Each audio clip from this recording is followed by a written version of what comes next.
In this video, we'll be discussing section 8.1 from chapter 8 of P3, and we'll be discussing numerical methods in this chapter.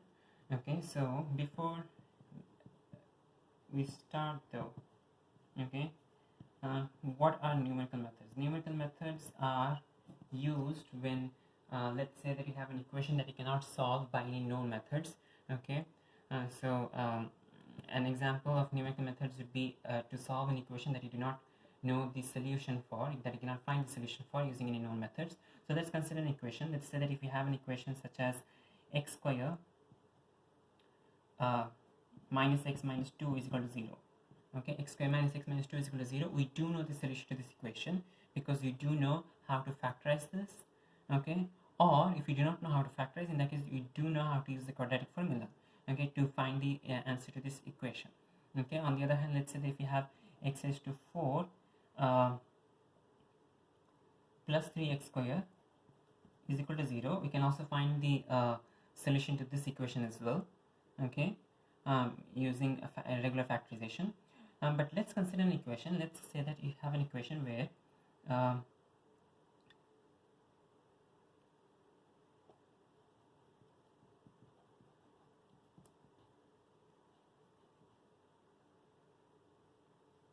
x into sine x is equal to 1. Okay, so let's consider an equation where x into sine x is equal to 1. In this case, we do not know how to find the solution to this equation using unknown methods, even though we have learned several learned several methods, okay, methods to solve several complex equations in trigonometry, and we do not know the any known method to solve this particular equation. Okay, so for equations that you do not know how to solve using known methods, we can use numerical methods to find an approximate answer. Okay, so numerical methods will help find an approximate answer. Okay, will help find an approximate answer. Okay, now there are different numerical methods. In this chapter, we'll be doing the first section. In section 8.1, we'll be learning how to detect a root. Okay, so first of all, okay, what is a root?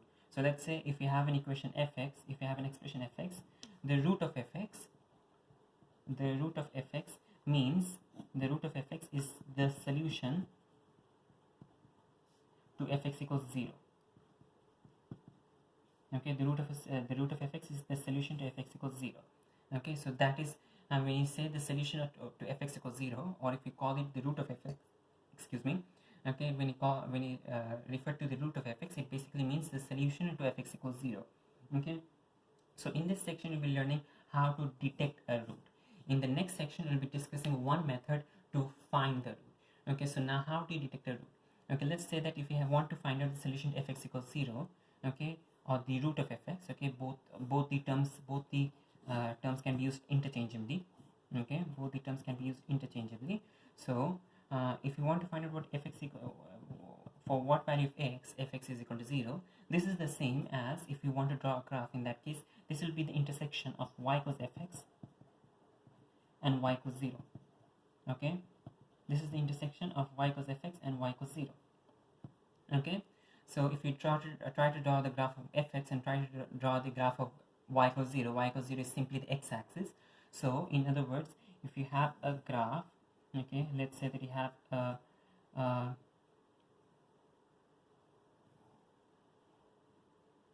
okay, so we have this graph y equals fx, and we are going to find the intersection with y equals 0. Y equals 0 is simply the x-axis. Okay, so we have this x-axis, and it is intersecting the graph at 3 points. We have this point here, we have this point here, we have this point here. So therefore, from a graph you can see that it has got 3 roots.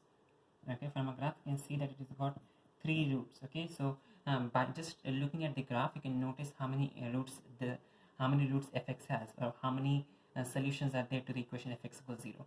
Now let's say that if you want to find out any of these roots, okay, if you want to detect what range is there, okay, what is the range that the root is contained in, notice that for every root, okay, for every root there is a change of sign as you move along the graph. Okay, so let's talk about this root. Over here, if you just take a step backwards, a small step backwards, in that case you have a positive value for fx. So fx is positive, okay, before the root, and fx is negative after the root. Okay, so we do have a change of sign. Okay, so whenever you have a root, you'll be having a change of sign. Okay, now you'll be always having a change of sign. On the other hand, notice that the same thing applies for the other ones as well. Over here for this root, the second root, we have negative fx is negative before the root, and fx is positive after the root. So there is again a change of sign. Okay, in the first one it was from positive to negative, in the second one it is negative to positive. The third one also has a change of sign from positive to negative. Okay, so this change of sign is what we will be using to help us detect a root. Okay, so a change of sign will help us detect a root. So the rules that you're using is, okay, the three criteria you need are: 1, fx is continuous;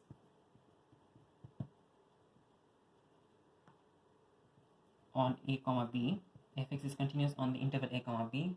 2, there is a change of sign.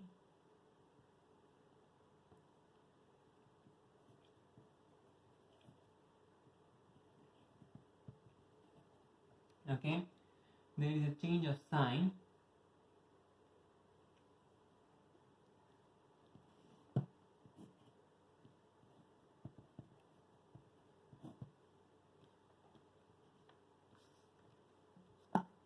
and therefore there is at least one root of fx in the interval a comma b.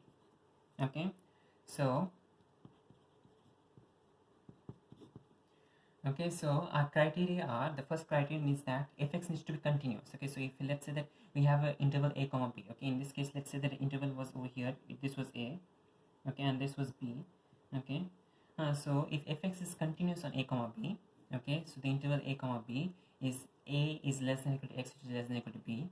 So between a and b, if fx is continuous and you have a change of sign, okay, so let's say that fa and fb are of different signs. fa and fb have different signs. Okay, one of them is positive, the other is negative. In that case, the result is that at least one root of fx is in the interval. Okay, so in this interval, okay, since we are having a change of sign, there will be at least one root, okay, of fx. Now there are three things to be noted down. The first thing is that fx needs to be continuous. Second thing is that there needs to be a change of sign, and third thing is that there is at least one root. Okay, because even though usually you'll not have to worry much about all the criteria and just have to worry about the change of sign. The change of sign is the most important criterion that needs to be satisfied, but there are some certain anomalies. Okay, if you look into page 159, okay, there are three examples given. Okay, let's say that we have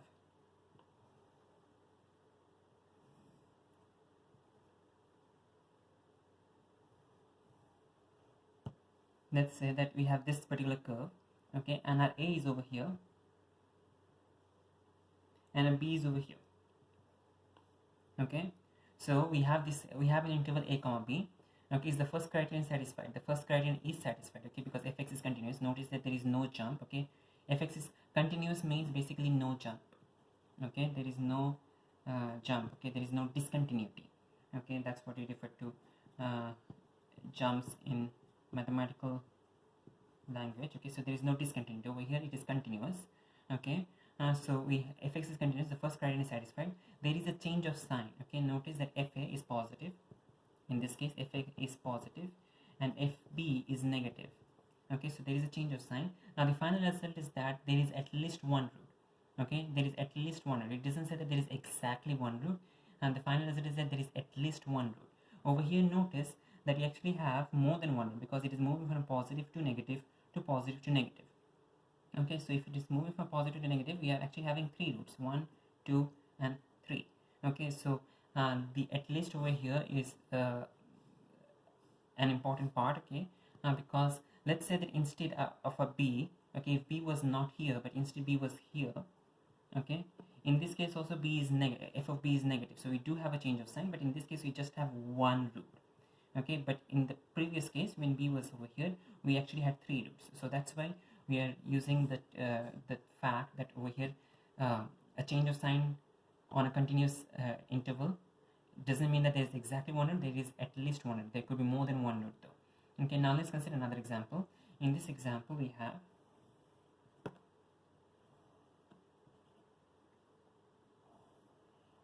okay, this is also on the same page 159. Let's say that we have A over here and we have B over here. Okay, and over here notice that FA is positive, it is below the x-axis. Okay, so FA is negative, it is below the x-axis. Okay, the first criterion is satisfied because fx is continuous. Okay, so fx is still continuous. Fa is negative, fb is also negative. Okay, so both of them are negative, therefore there is no change of sign. But even though there is no change of sign, okay, it doesn't mean that there are no roots over here. Okay, even if there is no change of sign, it doesn't mean there are no roots over here. Over here, okay, there are two roots. Okay, in our answer, there are two roots in this interval a comma b.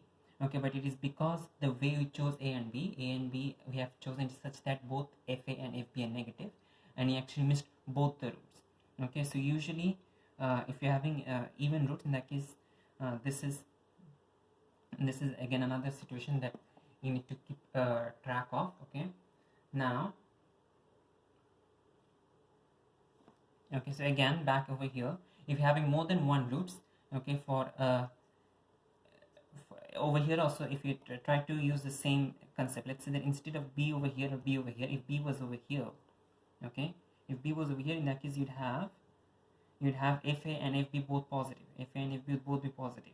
But over here that doesn't mean that between a and b you do not have any roots. You actually do have, okay, two roots, but you missed upon them because both fa and fb are positive. Okay, and finally we have this example.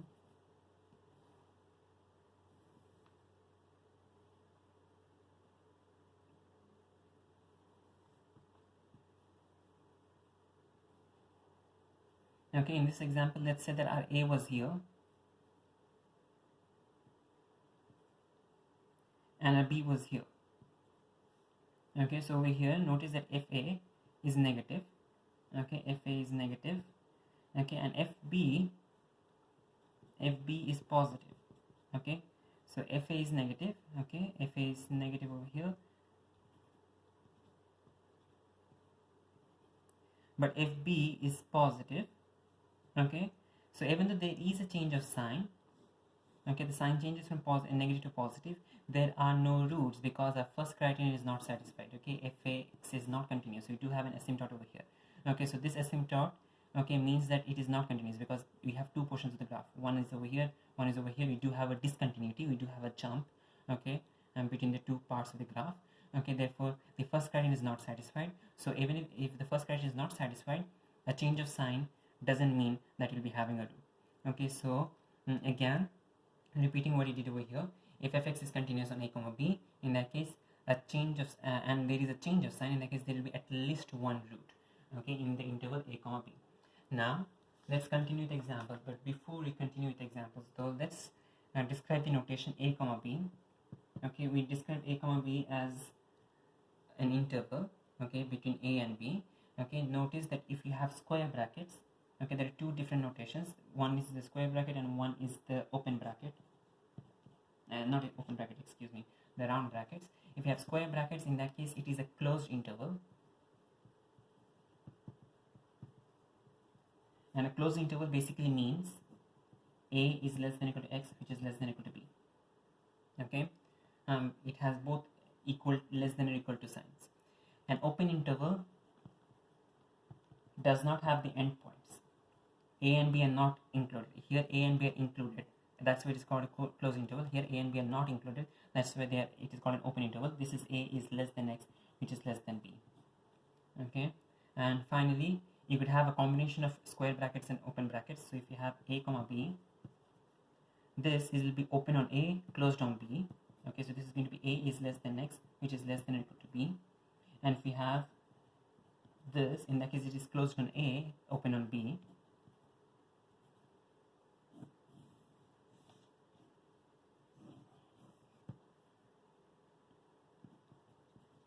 Okay, so this is a notation for closed and open intervals, so you do not actually have to do delve into them too much. Okay, but just to know that this over here is a closed interval, which basically means a is less than equal to x, which is less than equal to b.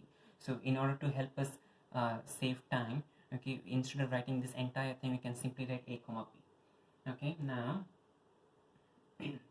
again repeating what you did over here, if fx is continuous and if there is a change of sign in the interval, in that case there will be at least one root in the interval. Okay, now continuing, in example 1 on page 8.1, on section 8.1 on page 159, they have given us this particular curve.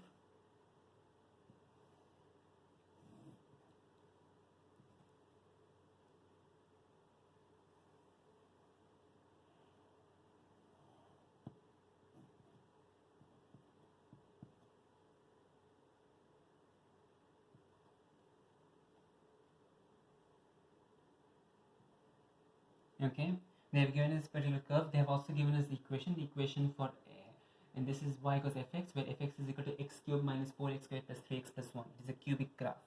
Okay, now a part of the question is to explain how the graph shows that fx has a root between x equals 2 and x equals 3. Okay, so explain how the graph shows that there is a root between x equals 2 and x equals 3. Okay, notice that between x equals 2 and x equals 3, okay, in a part, between x equals 2 and x equals 3,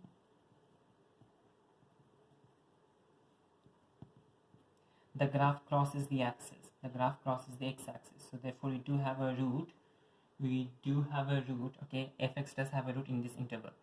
Okay, in this chapter, actually, there is a lot of focus on the words that you use. You do need to have the exact words. Okay, so over here from the graph, you can notice that between x equals 2 and x equals 3, the graph crosses the x-axis. This crosses the x-axis is an important phrase that you need to have, okay, because this is the phrase that actually gets you the point. Okay, now finally in part B, so okay, completing the answer over here, between x equals 2 and x equals 3, the graph crosses the x-axis. Therefore, the graph does have a root between, sorry, not the graph, the function y equals fx, okay, does have a root in between x equals 2 and x equals 3. In part B, they're asking us to show that fx has a root between x equals 1.4 and x equals 1.5. To show that that fx has a root between x equals 1.4 and 1.5, basically substitute this into the function and find f of 1.4 and f of 1.5. Okay, use your calculator. There will be a lot of calculator work in this chapter. Okay, because you need to find the values of this function for this values of the function for this input x values. So in the question, on page 159, they actually have the values for f of 1.4 and f of 1.5. f of 1.4 is 0.104 and f of 1.5 is minus 0.125. Okay, so this is the first step, is to find f of 1.4 and f of 1.5. Now the statement that you need to write is that there is a change of sign. There is a change of sign between x equals 1.4 and x equals 1.5. There is a change of sign between x equals 1.4 and x equals 1.5.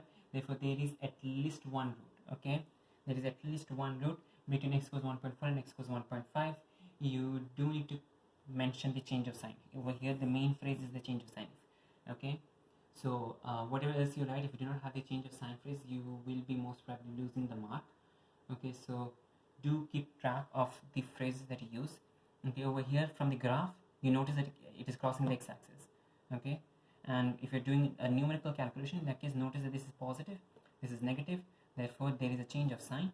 Okay, since there is a change of sign, there is at least one root. Okay, so that's how the graph, that's how we can determine that fx does have a root. Okay, there is a change of sign between this interval. Therefore, there is at least one root. There could be more than one root. In this case, we actually have only one root. Okay, but let's say that it did not have the graph. In that case, we would not be able to determine whether it has only one root. Okay, over here, that's why we are still using the phrase at least one root, even though in reality there's only one root. Okay, so just to summarize, you do need to mention the change of sign phrase, okay, to get the point over here. Now let's consider example 2.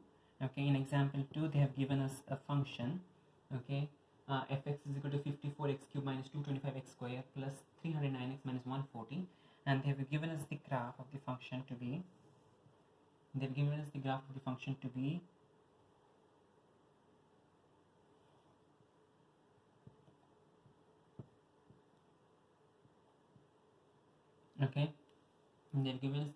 to be such.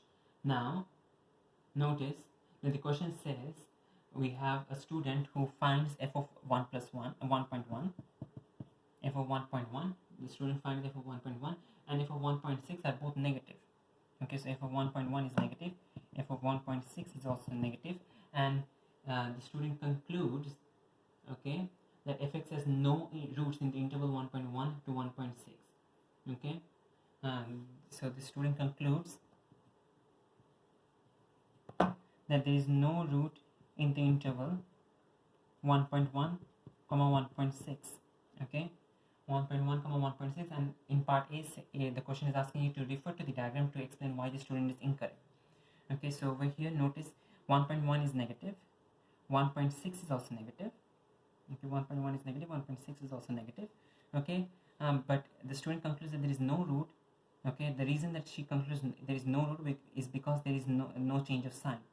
Okay, but the student is incorrect because over here the graph crosses the axis twice. Okay, in that interval 1.1 and 1.6, so there are actually two roots.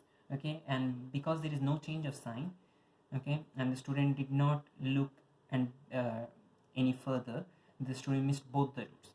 Let's say that instead of 1.6, if she took some point over here, in that case she would have been able to determine, should have been able to get a change of sign and be able to determine that there is a root. Okay, and in a similar way, if she did for this interval over here, she'd able to find the second root. But over here right now, okay, by taking this large interval 1.1 comma 1.6, okay, where the graph actually crosses the axis twice, so there are actually two change of signs, and she overall gets no change of sign, and thus she makes the error of concluding that there is no root. Okay, so in part A, to explain why the student is incorrect, you need to explain that the graph crosses the axis twice. Okay, and therefore there are two roots. Okay, the graph crosses the axis twice, there are two roots. Okay, so even though the student did not get a change of sign, it does not mean that there are no roots. Okay, there are two roots in this in the range. Two roots in the interval 1.1 comma 1.6. Okay, so whenever you do not have a change of sign but you still have roots, okay, so this is just for a note. Okay, let's say that you do not have change of sign, no change of sign, but you still have a root, but root is still present. In that case it will be in pairs. Okay, you'll be having even number of roots. Okay, because if there is a root and there is no change of sign, the graph needs to take two turns. Okay, so over here let's say if it is from negative to negative but you still have a root, in that case the graph takes a first turn and the second turn, so there will be two turns, and therefore there will be even number of roots in most cases. Okay, let's say in some other case, okay, let's say that we have this curve. Okay, over here between A and between x equals B, okay, between x equals A and x equals B, we do not have a change of sign because both of them are positive. Okay, but there are two roots over here. Okay, on the other hand, let's say that instead we have A over here and instead of B over here, let's say that if B was here, in that case again A, if A is positive, if B is also positive. Okay, but there are actually four roots over here, so you'll be most probably having even roots. Okay, unless you have repeated roots, in which case the numbers might change. Okay, so in general, generally speaking, okay, if you do not have a change of sign but still there is a root, in that case you'll be having even number of roots. In this case, okay, between 1.1 and 1.6 we did not have a change of sign, but the diagram shows that there are two roots in the interval. Okay, 1.1 comma 1.6.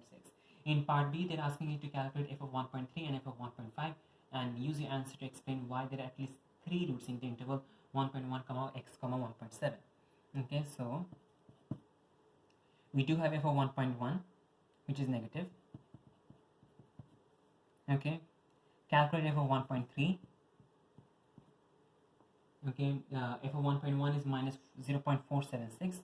You can use the calculator with the function given. The function is given in the question. I'll not be writing that down, but over here f of 1.1 is minus 0.476. f of 1.3 is 0.088. f of 1.5 was, you need to calculate f of 1.5. So f of 1.5, if you calculate, you get this is minus 0.5, and f of 1.7 is 0.352. Okay, so notice that from f of 1.1 till f of 1.3 there is a change of sign, so there is at least one root. From f of 1.3 to f of 1.5 there is another change of sign, so there is another at least one root in this interval, and there is another change of sign here, so there is again another at least one interval here, one root over here. Now if you add all the three at least ones, in that case you'll have at least three intervals in the range, at least three roots in the interval, at least three roots in the interval 1.1 is less than x, which is less than 1.7. okay, so again you need to keep you need to be on the lookout for a change of sign. Okay, do mention your change of sign. Okay, the change of sign phrase is important. Okay, even though right now I'm not writing the entire sentence. Okay, you do need to mention that there is a change of sign between f of 1.1 and f of 1.3. There is a change of sign between f of 1.3 and f of 1.5, and there is a change of sign between f of 1.5 and f of 1.7. You need to write all three of those statements. Okay, so since there are three changes of signs, in that case there are at least three roots in the interval 1.1 is less than x, which is less than 1.7.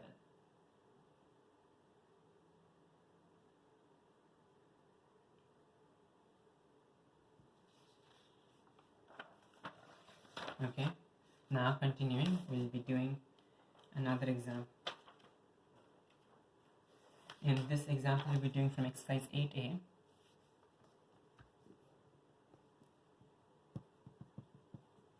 From exercise 8, we'll be doing question number 4. Okay, and in this question we have been given that fx is equal to sin x minus ln x. Okay, where x is greater than 0, so x is greater than 0 is your domain. Okay, and x is in radians. Okay, so x is in radians. Fx is equals sin x minus ln x.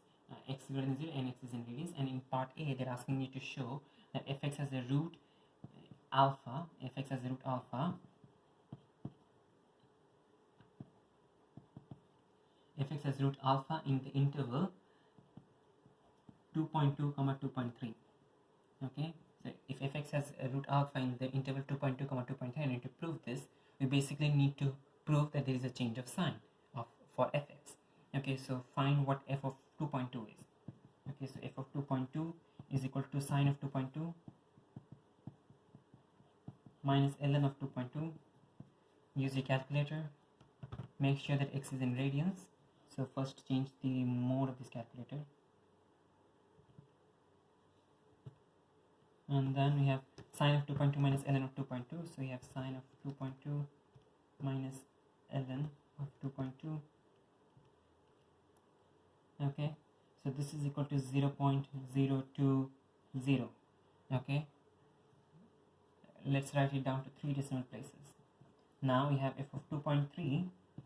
Okay, that is going to be equal to sine of 2.3 minus ln of 2.3, and that when you insert, okay, replace 2.2 with 2.3,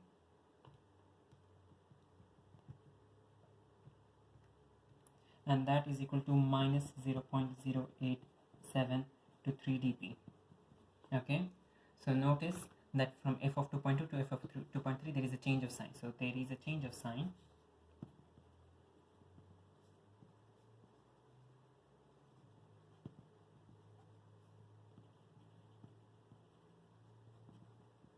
There is a change of sign between f of 2.2 and f of 2.3. Okay, and therefore there is at least one root.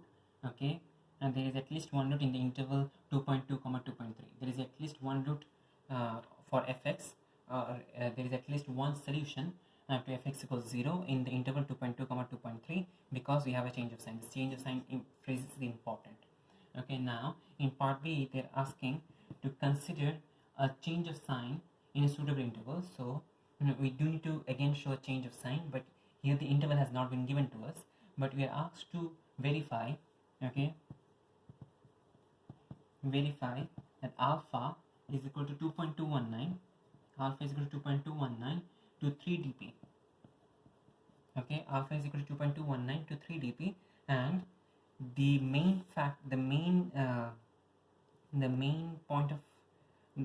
thing that you need to note down over here is that this is to 3 dp. So you need to verify that alpha is equal to 2.219 to 3 decimal places. Now notice that we already proved that there is a change of sign between 2.2 and 2.3. Okay, so 2.2 is 0.020, 2.3 is minus 0.087. Okay, so we definitely know that there is a change of sign between 2.2 and 2.3, so the answer is definitely somewhere in between. But because the answer is asking us to express it to 3 dp, we could have any answer. Let's say that if we did not know this answer, in that case we could have any answer between 2.2 and 2.3. You could have, let's say, 2.001 maybe, or you could have 2.234 maybe, or we could have 2.369 maybe. Okay, but if you want to prove that this is correct to 2.219, in that case we need to consider a range, okay, a small range, such that when you approximate it to 3 dp you get 2.219. so what would be a suitable range? Let's say that if we consider 2.001, okay, the first number needs to be less than 2.219. so let's consider number less than 2.219, 2.001, and let's consider number higher than 2.219, that is 2.234. okay, so if definitely, because this is the answer, the question has given us the answer to the question, okay, the root. Okay, so definitely there is going to be a change of sign. Okay, 2.001 is going to have a sign, 2.234 is going to have a different sign. Okay, but this, okay, just because it is a change of sign doesn't mean that it is 2.21 and 3 dp, because this is 2.001, this is 2.234. okay, we do need to consider even a smaller range. Okay, so for 2.219, this the lower limit needs to be 2.2185 and the higher limit needs to be 2.2195. okay, over here, okay, notice that they're on the opposite sides of the number. So 2.2185 and 2.2195 will have a change of sign. Okay, so since this will have a change of sign, when you try to simplify, when you try to approximate to 3 dp, it will come down to 2.219. okay, so let's find 2.2185. f of 2.2185, f of 2.2185 is equal to sine of 2.2185, sine of 2.2185 minus ln of 2.2185, and that is equal to sine of 2.2185. okay, usually it's better not to clear your calculator, because you might need to use the same equation several times. Okay, so over here you have 6.40 into 10 raised to minus 4. Now let's talk about 2.2195. so f of 2.2195 is equal to sine of 2.2195 minus ln of 2.2195. okay, and that is equal to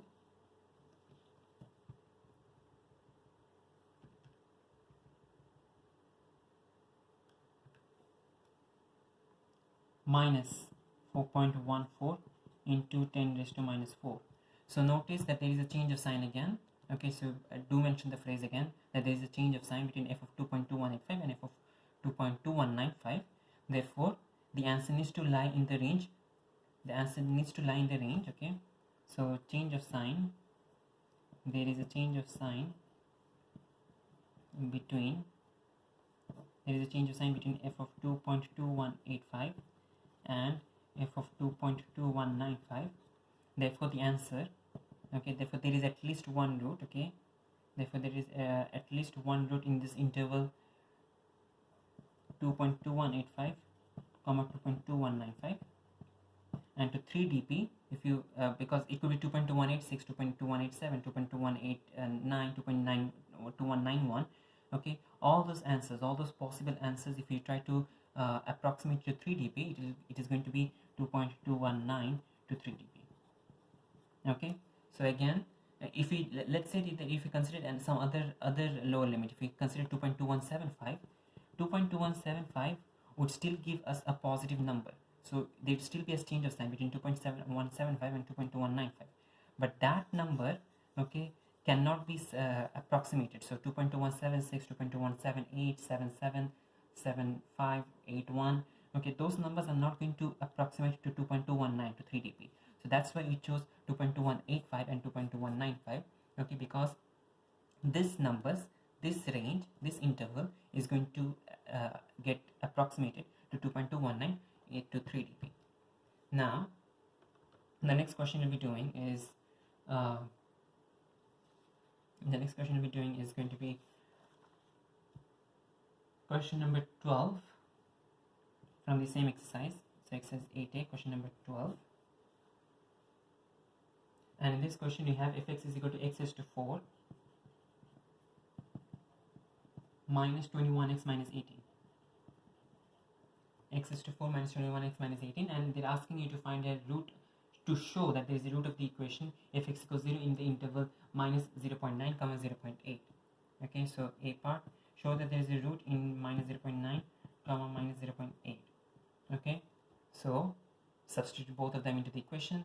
You get f of minus 0.9 is equal to f of minus 0.9 is equal to, substitute minus 0.9, you get minus 0.9 the whole raised to 4 minus 21 into 0.9 minus 18, and that is equal to minus 36.244 to 3dp. Now what about f of minus 0.8? Substitute minus 0.8, you get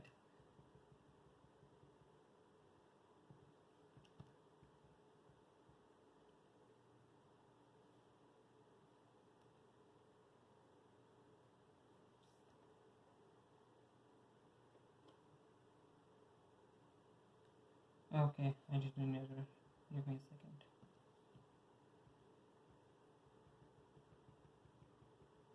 Minus 0.9. So this is actually 1.5561. And then f of minus 0.8. And that is equal to minus 0.790. Okay, so notice that there is a change of sign. So again, you need to mention the phrase change of sign. Okay, because that is the phrase that gets you the point. Change of sign between f of minus 0.9 and f of minus 0.8. So since there is a change of sign between f of minus 0.9 and f of minus 0.8, there is at least one root. Okay, there is at least one root. Therefore, there is at least one root in the interval.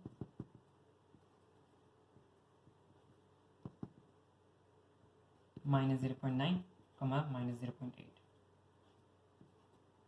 Okay, now in part B they're asking you to find the coordinates of any stationary points on the graph. Okay, the coordinates of the stationary points on the graph y equals fx. So for stationary points we do know how to calculate stationary points by using P2 differentiation.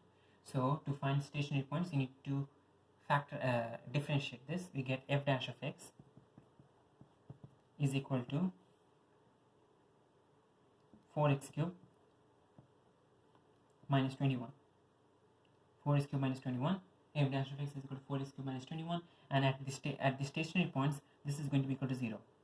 Okay, at the stationary points this is going to be equal to 0, and this, if we solve, we'll get x is equal to the cube root of 21 by the cube root of 4.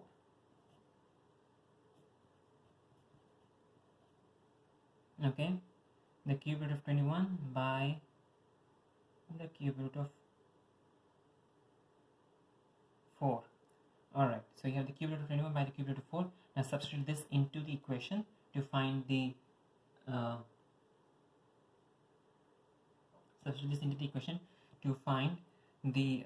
value of y. So when you substitute this, you get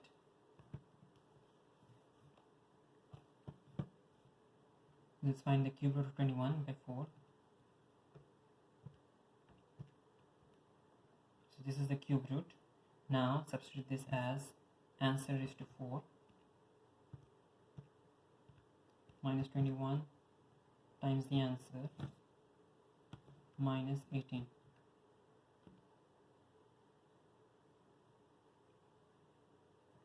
And that is equal to minus 45.374 to 3 dp. Okay, therefore your coordinate is going to be at 1.738 comma minus 45.374. okay, that is your stationary point, okay, at 1.738 comma minus 45.374. Now even though the question does not ask for to classify this as a minimum or a maximum, okay, you can notice that this is the positive quartic. Okay, so positive quartic is going to be either a U shape or something of this kind. So it will start from up and it will go up back. Okay, so over here, since you have only one stationary point, it is going to be the U shape rather than this one. This will have three stationary points, one here, and one here. The current one has only one stationary point, and which is here. Okay, so this is going to be a minimum.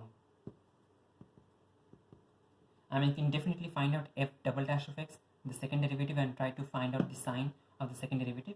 The second derivative is going to be positive here.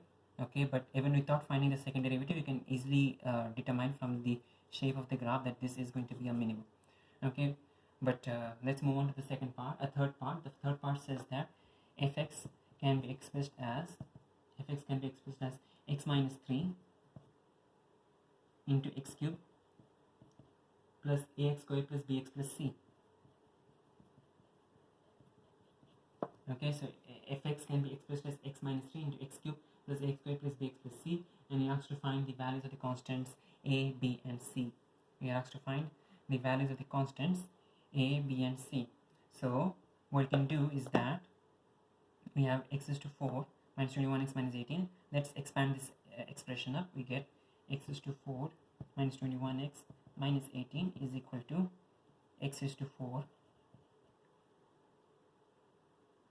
plus ax square, plus ax cube, plus ax cube plus bx square plus cx minus 3x cube minus 3ax square minus 3bx minus 3c. Okay, collect the like terms together. We have x is to 4 plus a minus 3x cube plus b minus 3a x square plus c minus 3b x minus 3c. Okay, now we can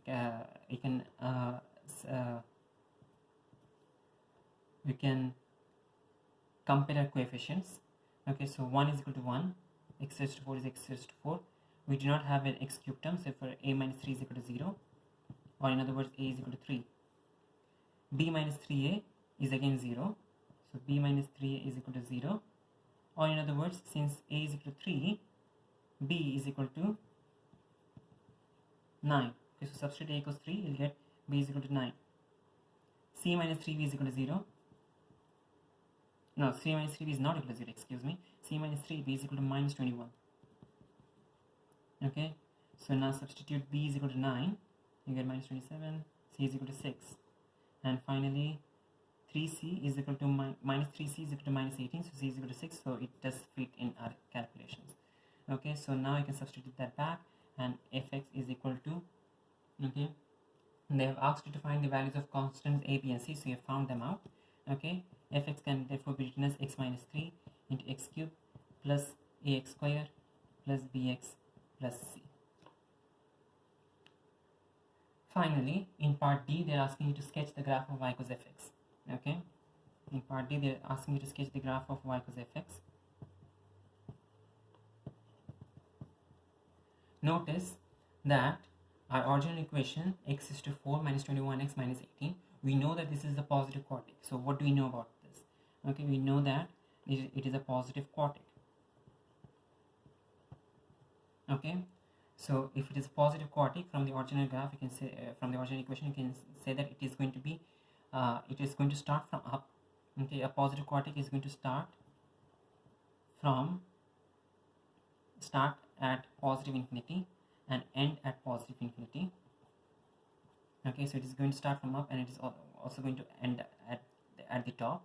Now, okay, a quartic, okay, if you remember, a quadratic is going to take only one turn at max. A quadratic takes only one turn at max. A cubic can take 2 turns at max. A quartic can take 3 turns at max. Okay, so if it takes 3 turns, in that case it will have 3 stationary points. We have only 1 stationary point. Okay, so therefore, since it is only 1 stationary point, we just have this U-shaped curve. Okay, the curve does not take this extraordinary 3 turns. It just takes 1 turn. Okay, so it's again, but it starts from the positive infinity and ends at positive infinity. So from the question, we can say that it is a positive quartic. From part B, we can say that there is only one stationary point, and that also we know that it is a minimum. Okay, and we know that it is a minimum because it is a positive quartic. If it was a negative quartic, in that case it would be a maximum. Okay, finally, from part, now what else can we determine? From part A, notice that we have minus 0.9 and minus 0.8. Okay, so because there is minus 0.9 and minus 0.8, we can definitely say that there is a root between minus 0.9 and minus 0.8. In other words, it is going to cross the x-axis between minus 0.9 and minus 0.8. Okay, and from part C, okay, from part C also you can determine something, and from part C you can determine that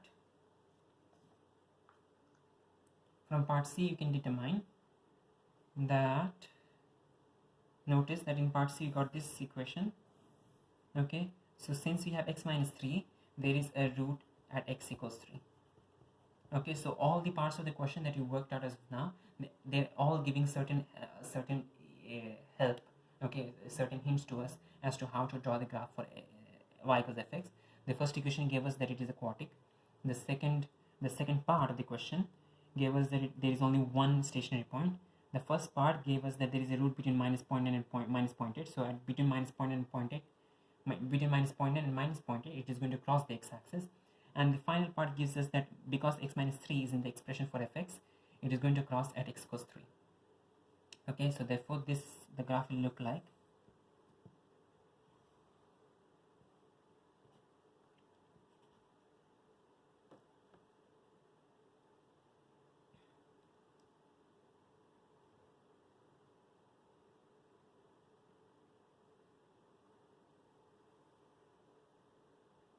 and the graph will look like this.